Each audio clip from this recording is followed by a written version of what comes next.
الله أكبر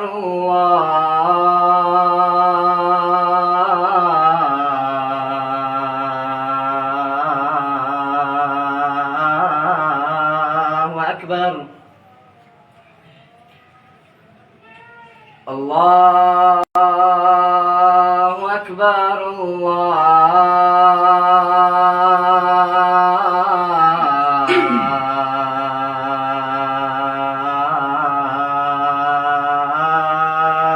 أكبر.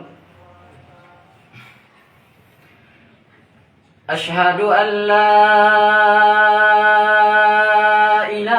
إله إلا الله.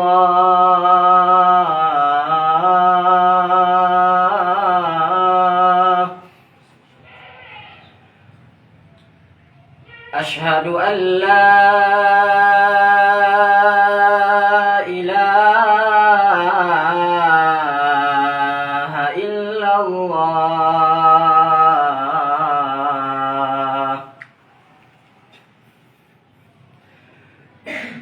أشهد أن محمد رسول الله.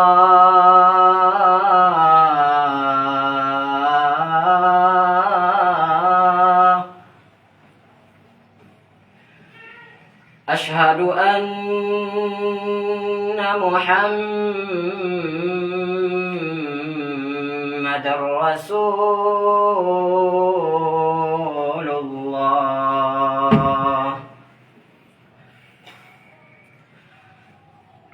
حي على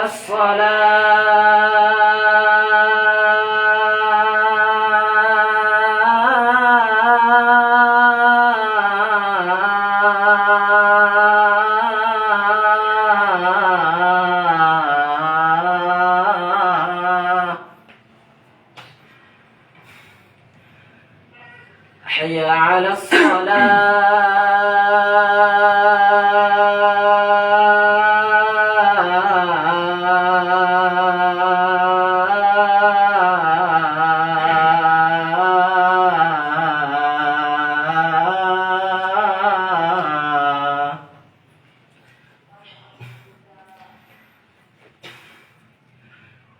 حي على الفلاح.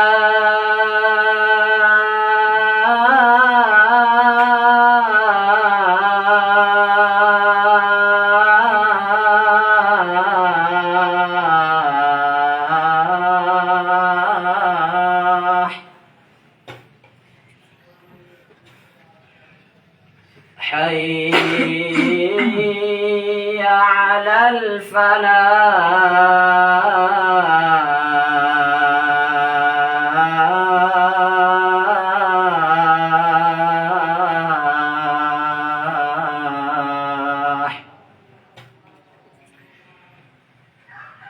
الله أكبر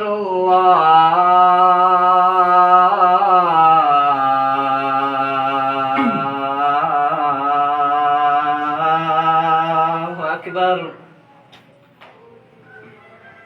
لا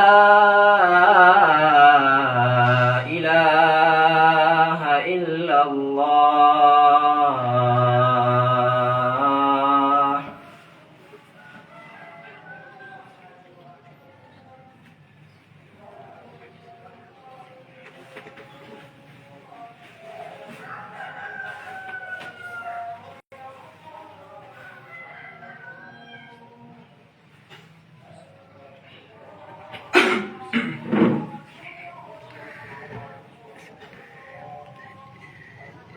إن الحمد لله نحمده ونستعينه ونستغفره ونعوذ بالله من شرور أنفسنا ومن سيئات أعمالنا. من يهده الله فلا مضل له ومن يضلل فلا هادي له. أما بعد فيا عباد الله أوصيكم ونفسي بتقوى الله فقد فاز المتقون. وقال الله تعالى في كتاب الكريم بعد أعوذ بالله من الشيطان الرجيم Bismillahirrahmanirrahim. Ya ayyuhalladzina amanu taqullaha haqqa tuqatih wa la tamutunna illa wa antum muslimun. Wa qala ta'ala: Ya ayyuhan nasu taqu rabbakumul ladzi khalaqakum min nafsin wahidah wa khalaqa minha zawjaha wa batha minhuma rijalan katsiran wa nisaa'a wattaqullaha alladzi tasaaluna bihi wal arham innallaha kana 'alaikum raqiba.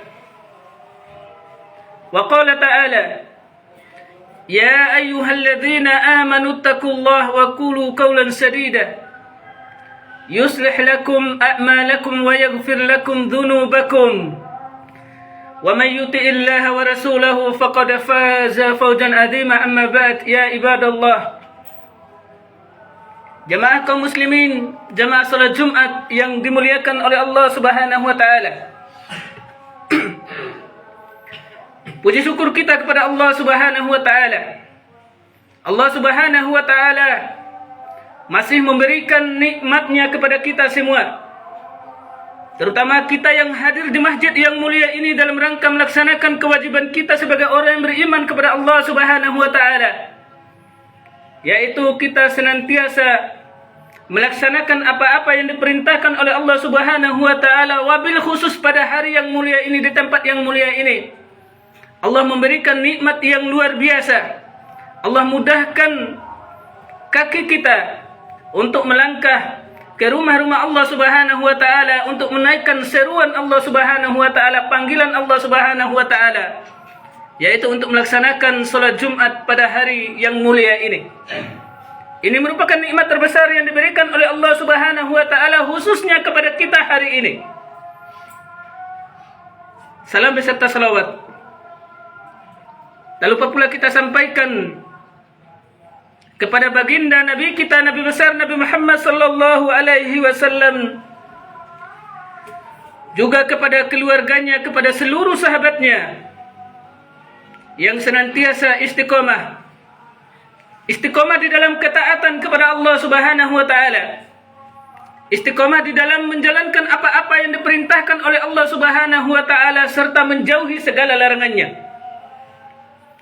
Dan kita berdoa kepada Allah Subhanahu wa taala, mudah-mudahan kita yang hadir di masjid yang mulia ini khususnya termasuk orang-orang yang istiqomah di dalam menjalankan ketaatan kepada Allah Subhanahu wa taala. Kita tingkatkan keimanan kita kepada Allah Subhanahu wa taala, kita tingkatkan ketakwaan kita kepada Allah Subhanahu wa taala. Bapak Ibu hadirin jemaah Jumat yang dimuliakan oleh Allah Subhanahu wa taala, di atas mimbar yang mulia ini khatib berwasiat, khatib mengajak, marilah kita senantiasa meningkatkan iman dan takwa kita kepada Allah Subhanahu wa taala. Karena dengan keimanan dan ketakwaan inilah yang akan mengantarkan kita kepada kebahagiaan di dunia, lebih-lebih kelak di yaumul qiyamah. Karena kita hidup di dunia ini semata-mata untuk mencari amal, mencari bekal untuk kita bawa ke alam akhirat sebagai bekal menghadap Allah Subhanahu wa taala, tidak lain tidak bukan yaitu memperbanyak amal dan meningkatkan ketakwaan kepada Allah Subhanahu wa taala. Jemaah Jumat yang dimuliakan oleh Allah Subhanahu wa taala, judul khutbah kita pada Jumat kali ini, marilah kita bertaubat kepada Allah Subhanahu wa taala. Bertaubat kepada Allah Subhanahu wa taala dari segala macam kemaksiatan yang kita lakukan. Allah Subhanahu wa taala mengajak kita, khususnya orang-orang yang beriman, untuk bersegera bertaubat kepada Allah Subhanahu wa taala. Allah Subhanahu wa taala berfirman, "Ya ayyuhalladzina amanu tubu ila Allahi taubatan nasuha." Dalam ayat ini Allah Subhanahu wa taala mengajak kepada seluruh umat orang yang beriman. Wahai orang-orang yang beriman, bertaubatlah kepada Allah Subhanahu wa taala dengan taubatan nasuha. Bersegera bertaubat kepada Allah Subhanahu wa taala. Ini adalah ajakan seruan dari Allah Subhanahu wa taala kepada kita sebagai umat yang beriman, kepada seluruh manusia untuk segera bertaubat kepada Allah Subhanahu wa taala dari segala macam kemaksiatan dan kezaliman yang kita lakukan. Bertaubatlah kepada Allah Subhanahu wa taala.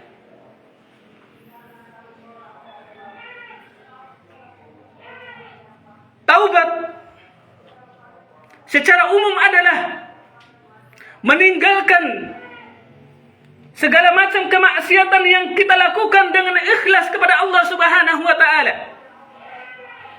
Rasulullah sallallahu alaihi wasallam juga memberikan penjelasan bagaimana Allah Subhanahu wa taala senantiasa menerima taubatnya seorang manusia apabila mereka bertaubat kepada Allah Subhanahu wa taala. Apapun yang mereka lakukan, ketika mereka bertaubat kepada Allah Subhanahu wa taala, Allah pasti akan menerima taubatnya. Sebagaimana dikisahkan oleh Nabi kita Nabi Muhammad sallallahu alaihi wasallam dalam hadis yang panjang yang diriwayatkan oleh Imam Al-Bukhari dalam kitab sahihnya, bagaimana Nabi kita Nabi Muhammad sallallahu alaihi wasallam menceritakan satu kisah yang sangat panjang, bagaimana ada seorang pemuda yang dalam kehidupannya senantiasa melakukan kezaliman, kemaksiatan, bahkan membunuh. Dikisahkan ada seorang pemuda yang datang kepada rahib, kemudian bertanya, saya telah membunuh 99 orang. Apakah dosa yang saya lakukan masih diterima oleh Allah Subhanahu wa taala ketika saya hendak bertaubat kepada Allah Subhanahu wa taala? Apa jawaban dari rahib itu? Dosa Anda terlalu berat. Allah tidak akan menerima taubat bagi orang-orang yang telah membunuh 99 nyawa. Apa yang terjadi? Akhirnya seorang pemuda menggenapkan menjadi 100 orang. Akhirnya dia membunuh lagi seorang rahib itu. Genaplah dia melakukan kemaksiatan, dia telah membunuh 100 orang. Akhirnya dia datang kepada seorang alim, seorang ulama. Saya telah membunuh 100 orang, apakah Allah Subhanahu wa taala masih menerima taubat saya? Seorang ulama tersebut menjawab, Allah Subhanahu wa taala senantiasa menerima taubat seorang hamba ketika mereka benar-benar taubat kepada Allah Subhanahu wa taala. Dari kisah ini kita bisa mengambil pelajaran bahwasanya pentingnya bertaubat kepada Allah Subhanahu wa taala. Seberapa beratnya, seberapa banyaknya kesalahan dan kezaliman, kemaksiatan yang kita lakukan, ketika kita hendak bertaubat kepada Allah Subhanahu wa taala, maka Allah pasti akan menerima taubat kita. Dari kisah yang dijelaskan oleh Rasulullah sallallahu alaihi wasallam ini, kita dapat mengambil dua pelajaran besar bagi orang-orang yang senantiasa berdosa kepada Allah Subhanahu wa taala dan hendak bertaubat kepada Allah Subhanahu wa taala. Lakukan dua hal, yaitu yang pertama adalah hijrah dari tempat maksiat ke tempat yang lebih taat kepada Allah Subhanahu wa taala. Seorang ulama tadi memberikan wejangan, nasihat agar senantiasa pemuda tersebut hijrah dari tempatnya, agar dia tidak terus melakukan kemaksiatan terhadap Allah Subhanahu wa taala. Dan betul, wasiat dari para ulama dilaksanakan oleh pemuda tersebut. Akhirnya dia meninggalkan kampung halamannya, kemudian dia hijrah dari tempat yang lain.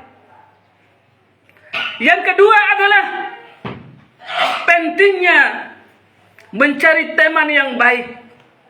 Pentingnya mencari teman yang baik, karena pengaruh teman dalam kehidupan kita akan memberikan dampak yang signifikan, dampak yang sangat besar dalam mempengaruhi karakter kehidupan kita di dalam menjalani kehidupan kita di dunia ini. Artinya apa? Ketika kita berteman, ketika kita bergaul dengan siapapun, maka lihatlah bagaimana kedekatan dia kepada Allah Subhanahu wa taala. Ketika dia sering meninggalkan sholat, maka tinggalkan teman tersebut.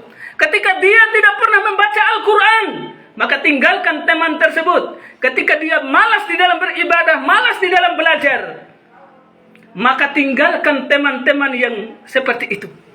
Karena dia akan mempengaruhi dan mengajak kita untuk melakukan kemaksiatan terhadap Allah Subhanahu wa Ta'ala. Dari kisah ini, minimal 2 pelajaran penting ini harus kita tanamkan dalam kehidupan kita apabila kita senantiasa bermaksiat kepada Allah Subhanahu wa Ta'ala. Segera bertaubat kepada Allah Subhanahu wa Ta'ala. Apapun bentuk kemaksiatan kita, segera bertaubat kepada Allah Subhanahu wa Ta'ala dan hijrah dari tempat tersebut. Yang kedua adalah kita senantiasa mencari teman yang baik. Ini senada dengan hadis Rasulullah sallallahu alaihi wasallam bahwasanya agama seseorang itu sangat tergantung dari agama temannya. Agama seseorang itu bisa dilihat dari agama temannya. Apabila temannya sering judi, sering minum khamar, bukan tidak mungkin dia juga akan ikut-ikutan di dalam kemaksiatan yang dilakukan oleh temannya. Inilah pentingnya hijrah. Pentingnya kita memilih kawan, memilih teman di dalam pergaulan kita. Karena itu akan memberikan dampak yang sangat besar dalam kehidupan kita di dunia ini. Jemaah Jumat yang dimuliakan oleh Allah Subhanahu wa Ta'ala. Keistimewaan yang selanjutnya yang akan diberikan oleh Allah Subhanahu wa Ta'ala bagi orang-orang yang senantiasa beristighfar, yang senantiasa bertaubat kepada Allah Subhanahu wa Ta'ala, Allah senantiasa tidak akan memberikan ajab kepada kehidupannya. Ketika kita melakukan kemaksiatan, kemudian kita bertaubat kepada Allah Subhanahu wa Ta'ala, segera meminta taubat kepada Allah Subhanahu wa Ta'ala, Allah akan memberi